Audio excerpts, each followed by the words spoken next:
അല്ല, അപ്പൊ നമ്മുടെ ഓട്ടോറിക്ഷ കാലം എങ്ങനെ ഉണ്ടായിരുന്നു? വളരെ മനോഹരമായിരുന്നു. നമ്മുടെ സുന്ദരി എന്നുള്ള പേര് പോലെ ഓട്ടോറിക്ഷ പോലെ അല്ലേ ലജ്ജാവതി? ഞാനേ ഇതിനകത്ത് കേറുന്നവരെ ബോധ്യപ്പെടുത്താനല്ല, അതിന്റെ അകത്ത് പാട്ട് പെട്ടിയൊന്നുമില്ല. അപ്പൊ ഞാൻ ഒച്ചത്തിൽ പാടുക ചെയ്യാ. അപ്പൊ ചിലർക്ക് അത് ഇഷ്ടപ്പെടും, ചിലര് പകുതി വയല് നിർത്തി ഞങ്ങൾ ഇറങ്ങിപ്പോയിക്കോളാന്നുള്ള ലെവലിലുണ്ടാക്കുക. അപ്പൊ പിന്നെ ഞാൻ നിരാശനാവും, എനിക്ക് ഈ പാട്ടിലൊന്നും മുന്നോട്ട് ഈ ഓട്ടോറിക്ഷ ഓടിച്ചപ്പോ യാത്രക്കാരെ എന്റർടൈൻ ചെയ്യാൻ വേണ്ടി പാട്ട് നമ്മൾ പാടും. ഞാൻ പാടും, അത് ഫ്രീ.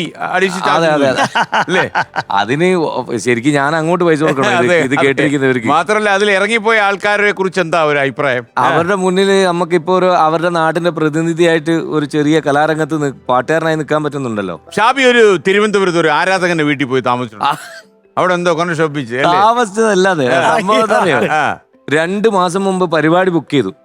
അപ്പൊ പരിപാടി ബുക്ക് ചെയ്ത് തൊളിക്കോട് ഭാഗത്താണ്. അപ്പൊ അന്ന് മുതലേ എൻ്റെ അടുത്ത് ഒരാള് സ്ഥിരം വിളിക്കും, എന്റെ നമ്പർ വാങ്ങിച്ചിട്ട്. അത് ഇങ്ങനത്തെ ഫോണൊന്നുമില്ല, സാധാ ഫോൺ. 2006 കഥയെ പറയുന്നത്. അങ്ങനെ പിന്നെ പുള്ളി വിളിച്ചിട്ട് പറയാം, എൻ്റെ മോൻ ഇത്രമേൽ ഒരു സിനിമാ നടർ പോലും ആരാധിച്ചിട്ടില്ല ഷാഫി ഭായി, നിങ്ങളെ വരവും കാത്തിരിക്കുകയാണ്. അപ്പൊ പുള്ളിയാണ് സ്പോൺസർ ചെയ്തിരിക്കുന്നതും വലിയൊരു തുക.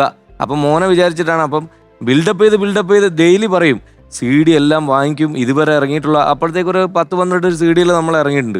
എല്ലാ CD വാങ്ങിച്ച് നിന്റെ ഫോട്ടോ വെട്ടി പുസ്തകത്തിൽ ഒട്ടിച്ച് 8ാം ക്ലാസ് പഠിക്കുന്ന മോനാ. അപ്പോൾ അവന് നീ എന്ന് പറഞ്ഞാൽ പറയണ്ട ഷാഫി അങ്ങനെ ഇങ്ങനെന്നൊക്കെ പറഞ്ഞ് 2 മാസം തികയുന്നു, നമ്മളവിടെ എത്തുന്നു. അപ്പോൾ നേരെ ഇവരെ വീട്ടിൽ അക്കോമഡേഷൻ ഹോട്ടലൊന്നും ആക്കണ്ട, നേരെ ചെല്ലുക, അവിടെ റെസ്റ്റ് ചെയ്യുന്നു, ഫ്രഷ് ആവുന്നു. റെസ്റ്റ് ചെയ്യുന്നതിന് ശേഷം ഭക്ഷണമൊക്കെ കഴിച്ച് നമുക്ക് പരിപാടിക്ക് സാവധാനം പോകാന്നുള്ള. അപ്പം നാട്ടുകാരൊക്കെ ഉണ്ട്, അയൽവാസികളുണ്ട്. എൻ്റെ കൂടെ വന്ന ഓർക്കസ്ട്രക്കാരോടൊക്കെ ഞാൻ ഇവിടുന്ന് പോകുമ്പോൾ മുതൽ പറയുന്നുണ്ട്, ഇത് ഇന്നടുത്ത ഒരാൾ, അതും തിരുവനന്തപുരം ജില്ലയിൽ. സാധാരണ മാപ്പിളപ്പാട്ട് അല്ലെ ആൽബം ഒക്കെ കേൾക്കുന്ന ആൾക്കാർ ആരാധനയൊക്കെ മലബാറിലെന്ന് വിചാരിച്ചിരിക്കുന്ന ആളാണ് ഞാൻ. അപ്പോൾ എൻ്റെ ഇത് വിചാരമൊക്കെ തെറ്റിച്ചുകൊണ്ട് ഒരാള് തെക്ക് നമ്മളെ കാത്തിരിക്കല്ലേ.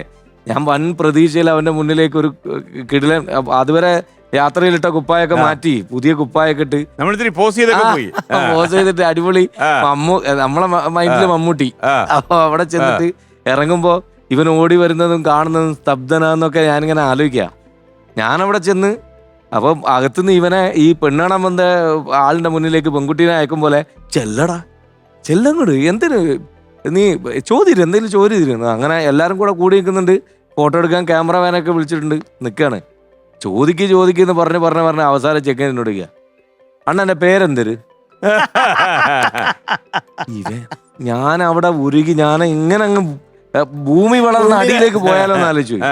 അത്രയും നാണം കിട്ടില്ലേ ഇനി എന്ത് കേൾക്കാൻ? ഇത്രയും അല്ല, ഇവന്റെ വായിന്ന് അന്നേരം അതേ വന്നുള്ളൂ. ഇവരെല്ലാരും പ്രഷർ ചെയ്തിട്ടേ, ഇവൻ ഒരു നാണക്കാരനാണ്. ഇവൻ സംഗതിയൊക്കെ ഉള്ളതാണ്, അവന് എന്റെ പാട്ടുകളൊക്കെ ഇഷ്ടമാണ്.